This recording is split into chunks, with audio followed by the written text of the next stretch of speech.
Welcome to another episode of Behind the Dreamers. I am Jennifer Loading, and we are talking to the achievers, the creators, the magic makers, and the dreamers. These are our friends. These are your friends, and they are living the extraordinary.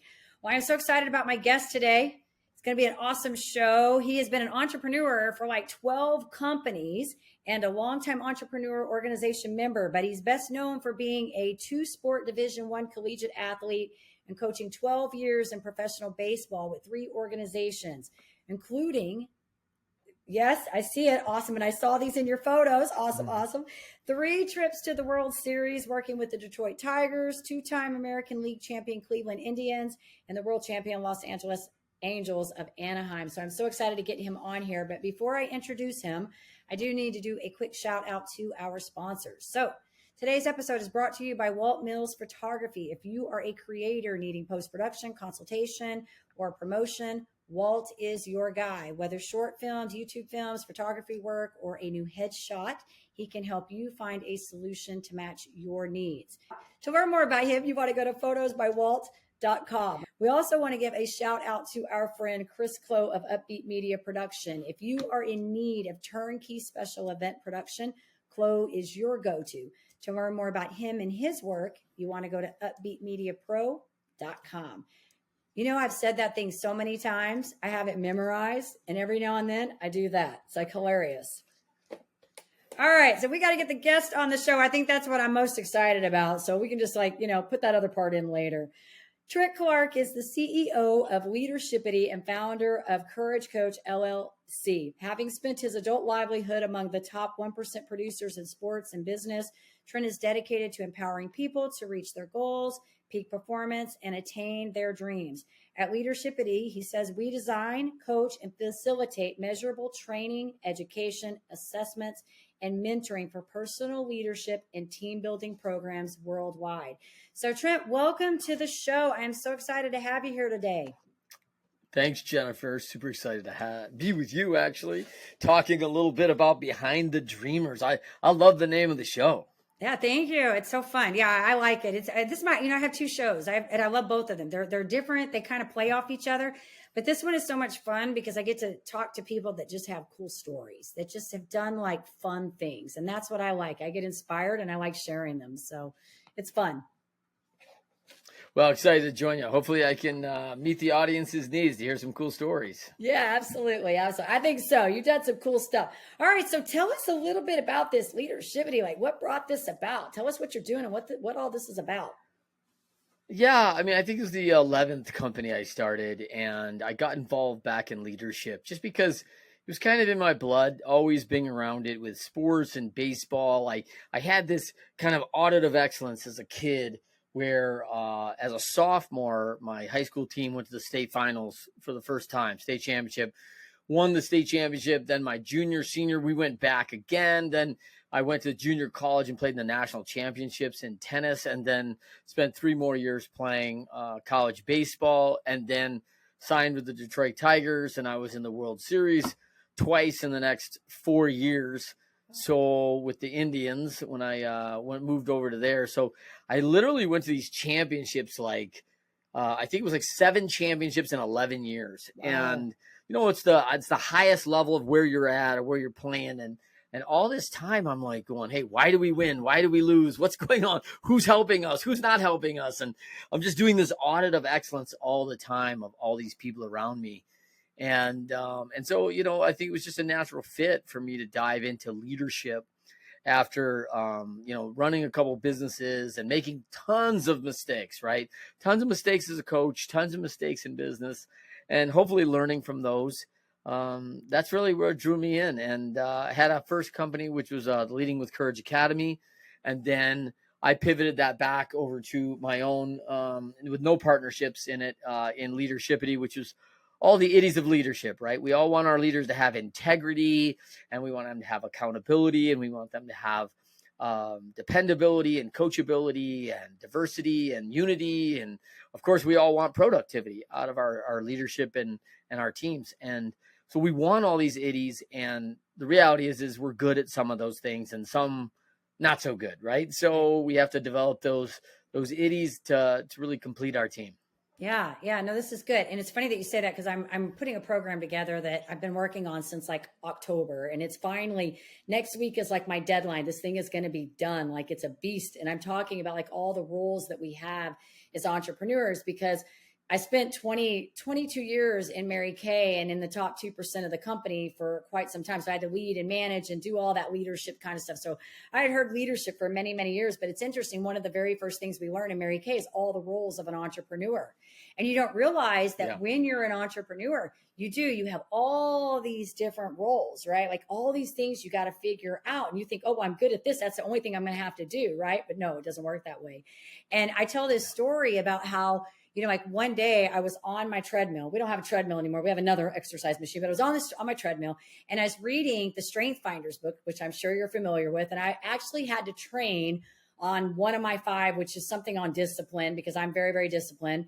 And it was so funny because I was going through this and I had this like breakthrough moment as I'm walking on the treadmill and I'm flipping. I'm mad because I don't even feel like doing this. I don't care about reading about anybody else. I just want to read mine so I can get this done. And I'm like, we have all these roles that we're doing in the entrepreneur space. And I finally came to figure out, like, I knew what it was in that space that I was working that I just was not good at and what I was good at. And I was good at closing people and getting them across the finish line and helping them win. But when it came to all the other stuff, when they, the complaining and the moaning, and I had to like try to work them through that, like my brain would just go, next, I'm done. And so it was like I had this breakthrough moment. And so, yes, I think you need to know, all those roles that you have to play. And then you got to pair them and figure out where your strengths and your weaknesses are so you know how to navigate those roles, right? For sure. And it's great that you identify like, hey, I'm not going to be the best CFO or HR person on my Yes. team. So I know what I need to hire for because I need someone good at that who's Yeah. going to really own that, take the ownership, be empathetic, and really be able to work with our team a lot better than I could. And I think that's just great insight for you to recognize like, hey, I can be still very successful and not be great at everything. Right. Right. Yeah, I think you do. You have to because, especially if you're trying to build things out. The good thing about, I think, when you're starting out as an entrepreneur, it's okay to wear all those roles. But I think, as you start to grow, you start recognizing that, hey, where are you not so great? Where do you need to pick up people that can pick up those areas that they could actually find their strength in? And then they can help you be better at what you're doing as well. So. Yeah, without a doubt. I mean, business is a team sport, right? Yeah. Yeah. I think too, what I like about, it's funny that you even say that business is a team sport because I do bring a lot. My husband was an endurance athlete and I've run marathons. I haven't done sports like that, but I always feel like athleticism and playing sports and doing all this thing, there's a lot of skills in there that you learn that really are identical to what you learn in entrepreneurial the entrepreneurial journey. And so I bring a lot of athletes on here. It's funny. I've had some other professional players come on and we always talk about that. I had an Olympic gold medalist. I haven't released his episode yet. I got a boxer coming on that I'm excited to chat with because I always love to dig into the mindset because I'm like, there's so many things that I feel like are so very similar in those arenas. Wouldn't you agree? Oh, I agree 100%. I mean, it's a lot of people who are trying to develop themselves. Athletics are great for that, like developing, and you have coaches that come along and they're helping you devise how to get better and how to learn and how you can learn faster, what I call hyperlearning. And man, I think that's so critical as people are out there going, hey, how can I apply this? And I see a lot of people who are very good in athletics and going, hey, I've really studied this, but I'm not going to be good in marketing, or I'm not going to be good in sales, or I'm not going to be good in financials. And I'm like, well, you know all the principles of how to learn. Right. And apply discipline and do a bunch of things that's going to serve you in any way. Like you want to be good at accounting, like get a coach, just like you did before to be great at volleyball or whatever it was. Right. So I think that people definitely discount that value, and it's a big one. It's a big one. And it's funny when I joined the Entrepreneurs Organization, which is, worldwide, 17,000 members, probably the most elite organization of owners in the world. And, top 3% for sure. And I went to my first forum meeting with 9 other business people. And I don't think it was a happenstance that 5 of us had played sports in college. Wow. Yeah. How fun. Yeah. Makes sense. And it's interesting too. I think, something you said earlier, I think having 12, companies and learning mistakes, I think that, that's a lot of companies that you've started there, and you definitely have to have that persistence and tenacity, because so many people get into the entrepreneur space. I love it. I say a lot of us are like serial entrepreneurs, like we got all kinds of things going on. I network a lot here. I'm in the Dallas area, and here we have so much networking, and it's so funny because I go to these networking and I'm like, so how do I want to introduce myself today? Because a lot of people know that I'm a podcaster, and that's probably what I'm predominantly known for, because my podcast show, everybody likes the show, so they talk about that. But I'm also a work-life strategist, and I have leadership and all this other stuff, But I think there's so much that we learn in this journey doing this, and that the talk that you're talking about, having that, what you learned in your background with sports and all of that, you bring that over, that helps you weather through all of this, because we are navigating this journey through entrepreneurship, and having the bit that you're saying, well, I went through these 12 companies, I learned things in the process, some were probably good. I think you learn all the time, right? Like, you're always learning. There's never a moment you're not. But some of those turns were probably not the way you wanted them to go, right? And so you have to have that tenacity 100%. And persistence to keep weathering through that and being like, okay, I didn't get it right this time. I'm going to pick up and I'm going to start over, do the next one. Yeah. Yeah. I mean, I think it's so true. And you learn how to fail, and actually learn how to fail faster. Because when you fail fast, you learn fast. And so, and learning what doesn't work sometimes is sometimes the best lessons. And yeah, I'd love to tell you I have 12 brands that all just grew up and, sold them all for millions. And that is not the story, right? With me, I mean, there has been plenty of success and plenty of failure both, and learning some things along the way that were just incredibly hard. And I mean, loss of friendships, loss of a lot of money, literally making moves that people would never suggest anywhere in your financials, to start selling out your 401k to, put food on the table. I mean, there's some entrepreneurial things that you go through, and I'll tell you who is probably the biggest admiration of all the entrepreneurs and the athletes is their significant others, because to walk this path and this journey with idiots like myself is not easy. I mean, because it's like a glutton for punishment when things get hard. Now, it's the blessings are great. I mean, they're the highs are high and they're pretty awesome, but the lows are pretty low. I mean, it's a little bipolar. Yeah. Thank you for sharing that. Thank you. Absolutely. Because you know what? Like, I like to keep it real here. And that's what I tell people, entrepreneurship is a journey, and you've got to weather all of it. I say it's like a roller coaster. Like, I had somebody come on one time, and I can't remember who it was. It's like, we were joking about this. We're like, when you start out as an entrepreneur, every day's a new day, but you always wake up broke. Like, you wake up the next day, that when you're starting out, right? You're always wake up broke, and you're thinking, how am I going to get the next dollar? How's it coming through today? Right. And so I think you just learn to weather that. Like, you become very industrious, I think is the word. That's what I feel like as an entrepreneur. You learn to be industrious. Yeah, I think that's one of, that was one of Wooden's cornerstones, right, of the pyramid of success, was industriousness. And I don't think that was by accident, right? Yeah. I mean, it was like, hey, you got to find a way. And, you may know that I have a podcast, which is Winners Find a Way. And that's based on that premise that from the 4 discipline execution, there's a great quote that said, winners, when shown data that they are losing, find a way to win. So we're right back to industriousness, whether that's, hey, I can't get this music piece right here for the orchestra, and I got to be able to do my role. I got to go home and practice. I might need a coach. I might need something else. I may have to take some extra time. I may have to get a new instrument that sounds better. Maybe the quality of my instrument's not there. Like, there's a lot of factors that you can do to make things better. And that's the biggest thing I want to surround myself with, people that find a way to win. I mean, we are all going to get beat up. You are all going to get shown data that it's not going well, right? We're like, oh, I thought this was a really good idea. Jennifer, this is going to be great. And you're like, oh my gosh, we both thought this was going to be awesome. We suck at this. Like, this isn't going any way I thought it was going to go. Right. We're like, oh man, this is what, when we watch, we're such big football fans here in the US, right? That you watch these teams who are getting beat up at the half, and the coach says, hey, listen, these are the adjustments we're making, and now we need to execute on those adjustments. And we've worked hard in practice to do that. And you see a whole new team come out in the second half, and you're like, holy cow, that was like the tale of 2 different games. There's that bipolar showing up again, right? Like, it's, hey, you can make an adjustments. You can do things different.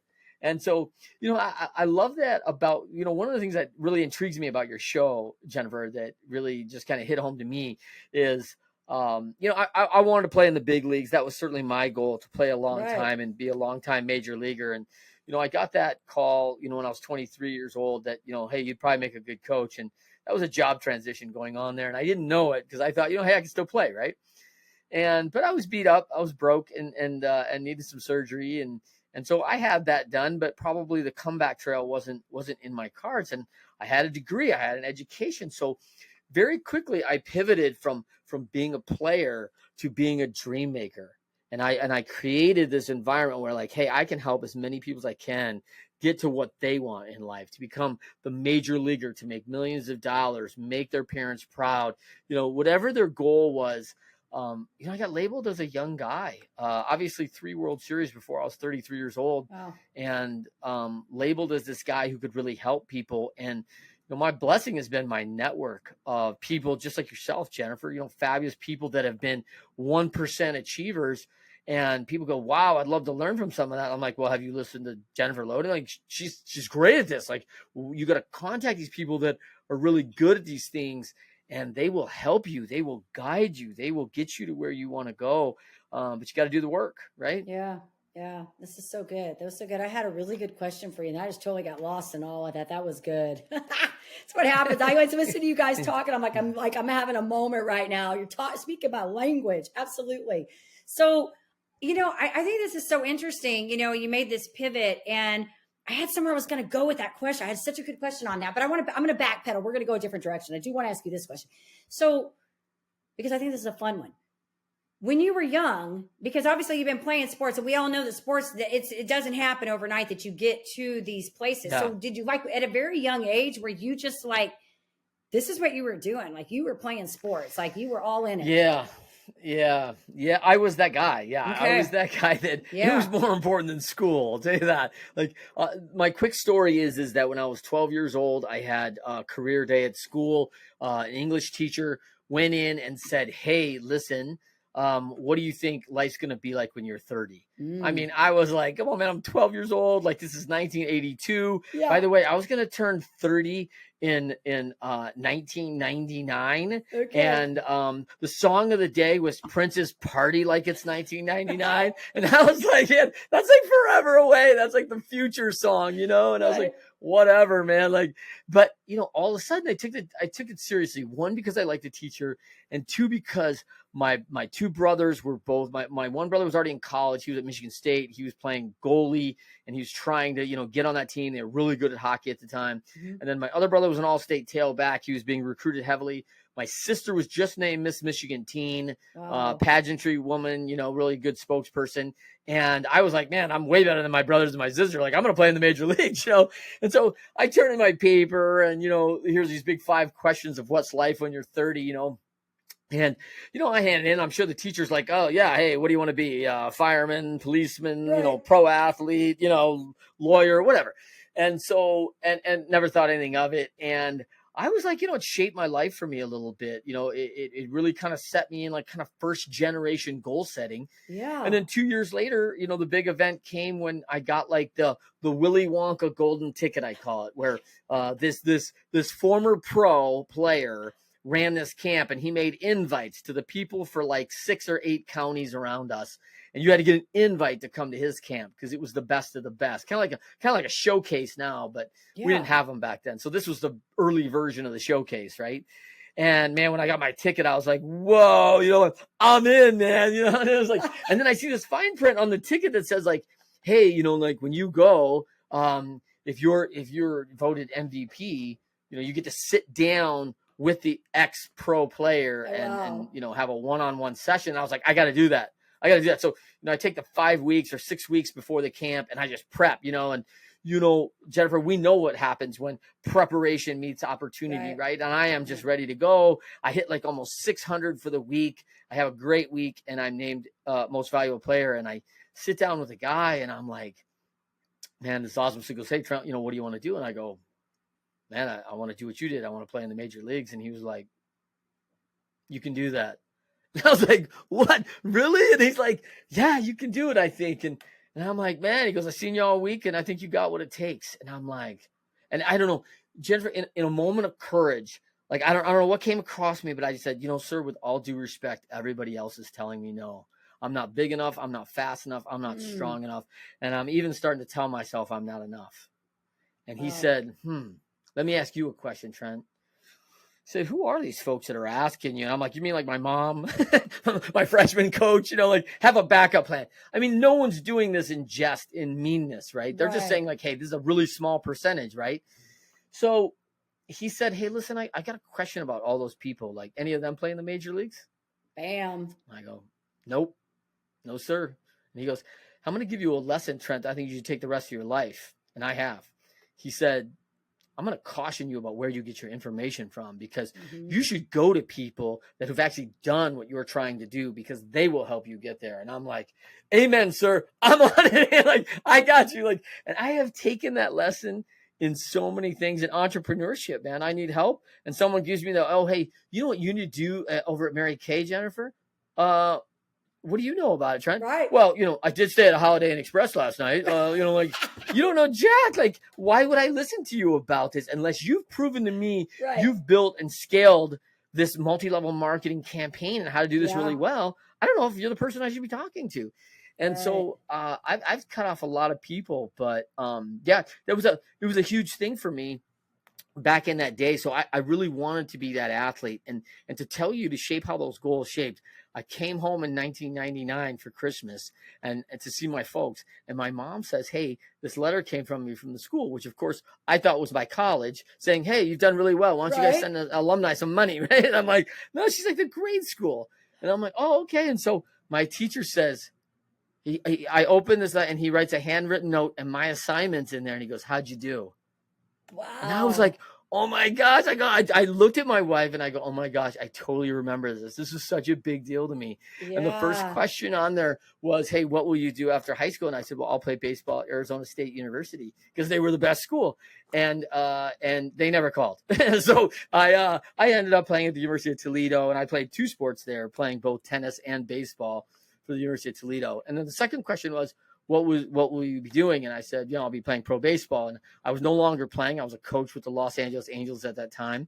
And then the third question was, where will you be living? And I said, well, I'll be living in a golf and tennis community in Arizona, because, the hell with Michigan. It was cold and I was tired of playing in the snow and everything else. And I just flew in the night before from my home in a golf and tennis community in Arizona, right by our spring training complex. And then the fourth thing was, would you be married, or what will your personal life be? And I said, I'd be married to a blonde girl that was taller than me. I'm 5'6". That wasn't hard to find, Jennifer, I'll be honest. But I did do that. I've been married to her, like almost 27 years now. And so, it's no joke. I did do that. And then will you have a family? And I said, yeah, I'll have a son. And we brought my son Noah home for the holidays for his grandparents from Arizona. And he was 1.5 years. This was like his first Christmas, kind of really feeling the Santa thing and everything else. So, man, it was just a vision of like what I'd created when I was 12 years old, what I wanted, and how many decisions in my life shaped that. Like, hey, let's go get high. Let's go do something. Like, college coaches don't really want a problem, man. I can't get busted with weed. I can't. So I was like, yeah, I'm going to pass, guys. Go ahead, man. I'll catch up with you later. Like, no knock on my buddies and what they were doing. It was fine, but like, just wasn't for me, man. I couldn't afford it, and I knew what I wanted, so I got focused in on that. Yeah, that is so crazy. Well, as you're saying that, the whole thing that's going through my mind is like this affirmation, right? Like you made this statement, this declaration of what you were going to do at like 12, and then all the subsequent things that you did really just came from that. It's crazy because I tell this story that nothing like yours, but I kind of did something similar. It wasn't way back, but I had gone through this coaching program in 2018. I did it right after I had come out of a nerve condition that I had reversed. I healed it, basically. It was like not something you do. And I figured out how to do this. And so I'm sitting in this conference and I'm like, I decided I was going to go through this whole, like, I call it sort of like I was going through this like spiritual journey sabbatical, but I was still working. I wasn't really taking this sabbatical, but I wrote out this affirmation. And at that time, I was still with Mary Kay. I did not have my book out yet. I had not formed my LLC. I had not started doing my podcast, but I had written out like 5 things on a piece of paper. And one of them was like, I would be speaking. One of them was I'd have a book. One of them was I'd be a coach. I'd been coaching for years in Mary Kay, but this was I was going to do my own thing. And I think the other 2 were something like maybe a beach house. I haven't done that one yet. That's still on my list. But funny enough, fast forward like 18 months, 2 years later, I'm coaching this client. I completely forgot I had written that down on paper. And I was in the middle of this like client session, and I pull this out while I'm working with her. And I'm like, Sandra, hold on a minute. I just found something so weird. Like I had this like moment, where I see this and I'm like, I just pulled out this affirmation that I had written like 2 years prior. And like 3 of the things had sort of like my podcast was coming by, like all this stuff had already happened by this point. And so the whole thing to this is that it's like this declaration that you put out there. And it's so crazy how all the little behaviors and the decisions, they all start like in alignment. They're not always linear, but they're in alignment with this declaration that you put out there, that you throw out into the world. Yeah, and I think, and here's the huge thing about that, right? You make a commitment to that declaration, which is a big deal, by taking action, right? Committed is acting. Are you interested or you're committed? Interested is talking about it. Mm-hmm. Committed is doing it, right? Yeah. And so you make this commitment to this declaration, and then all of a sudden you'll see people in your life who are there. There's a young kid who lives down the street from you. Wow, like Jennifer's a superpower entrepreneur, top salesperson, and he or she's walking down the street, want to talk to you about your success because they're trying to do something that is unique and 1% stuff. And so they want to talk to another 1%er. Right. And what happens with our declarations is when we put it out into the world and I say, hey, listen, I'll tell you, like, for example, Jennifer, I have an NIL education company. We're going to put 25,000 people on our NIL education platform in 2 years. Wow. So I'm going to tell you that's what we're going to do. We're committed to that, right? Awesome. And so we're going to help a lot of young kids become entrepreneurs. That's what I'm going to do, right? And so I put that out to a powerful person like you, Jennifer, because it doesn't have to be your job. It doesn't have to be in your role, but someone's going to come and go, wow, hey, I've got some kids that need NIL education. You go, whoa, I know somebody who does that. Yes. You should talk to, right? And then boom, you're connecting me because you're working for my affirmation because you're a great person. Because you value what other people are doing. People respect your word and what they're saying. And when people are saying that to you, you naturally want to help them. You want to make a difference. You're a difference maker in people's lives. And so when people give you that, all of a sudden, like, you've got these things. And as I tell people that in my world, I got them all working, for my affirmation. It's putting that energy into that world about that. And it's powerful. Yeah, I would agree with you. And it's funny that you say that because every time I'm on these shows, I always think of people I need to connect people with. I'll be like, man, I got somebody I need to send your direction. So do have a lot. That's a good thing about, when you do all that networking and stuff, you get a lot of people, you come across a lot of really amazing people. And, it's funny when I talk about, even with networking, that's another topic. When I talk about networking, it's, like I might know 5 people that do the same thing, but not everybody's meant to work with each of those people. And so, I think that gets back to knowing your strengths and knowing your people's strengths. And when you're connecting with people, how do you pair the right people up, right? Get the right synergy partners and stuff. So I was going somewhere else with that, but you made a good point in what you were saying with the affirmations too. It was good. Love it. Yeah. I love everything that you're doing. I love all of this. And, you got a lot going on. I know we could stay on here forever and talk. I like your energy. I think that's a fun part. I'm loving the energy because hey, listen, we do a lot of these shows and you're a podcaster. So it's always fun when you get somebody fun on the other end that you can engage in a conversation because it does make a difference, right? For sure. For sure. I love it. So what I want to know is, because like I said, we could be here forever. You got a lot of good stuff. I want to send my people to check out what you're doing. So if they want to come get in contact with you, find out what your work's about, this Leadershipity, all of that good stuff, where do we want to send them, Trent? Yeah, so they can go to leadershipity.com. They can go to any of the socials under Leadershipity or Trent M. Clark. Okay. You can find me on LinkedIn, pretty big presence there. And we have Aim for NIL too. Aim #4 NIL, aim4nil.com. And that's NIL education. That's all over social too with the same call sign, Aim for NIL. And the whole goal here, right, Jennifer, is to just continue to help people get better and help them improve their lives and build those dreams. Yeah, you're doing some cool stuff. You're going to meet this goal. You're going to make it, right? We're going to do it. Oh, You'll Come do on, it. like I'm committed. I know you'll do it. I don't. committed. Yeah, I don't have any doubt about that. I've seen all your track record here. I have no doubt. Well, and when you were talking about earlier about your family, I'm like, your whole family must just be like this. You guys are just totally goal driven. I love it. Yeah, I think we talk about like our strengths, right? And they're the blessing, blessing. I call them blessing and curse, right? Yeah. And I had someone on my show actually earlier this morning, actually, and she called about the blessings and the burdens, Yeah. right? Yeah. And she's really sharp, Carol Stiza, and I think that's the thing. We have these things in our events in our life, and like, hey, what's the blessing? I've got these superpowers, and they're an absolute blessing, Yeah. but they can absolutely be a curse too, right? Yeah. They don't serve me in every episode. Me being an outgoing person and being fun loving and really easy to talk to people never really serves me at a funeral, right? Like, just hey, like everybody, just be cool, right? And I'm like, Trent's the fun guy. Energy, I'm He's the fun guy. So, yeah, I gotta be the cool Trent, and I'm like, man, this is out of my zone, right? And then I think, the other side of this is that, we have these things that happen in our lives, and, some of the worst things that happen in my life that I probably have some regret around, some choices I made that weren't great, definitely provide some burden, but also provide great blessings of lessons that I learned along the way.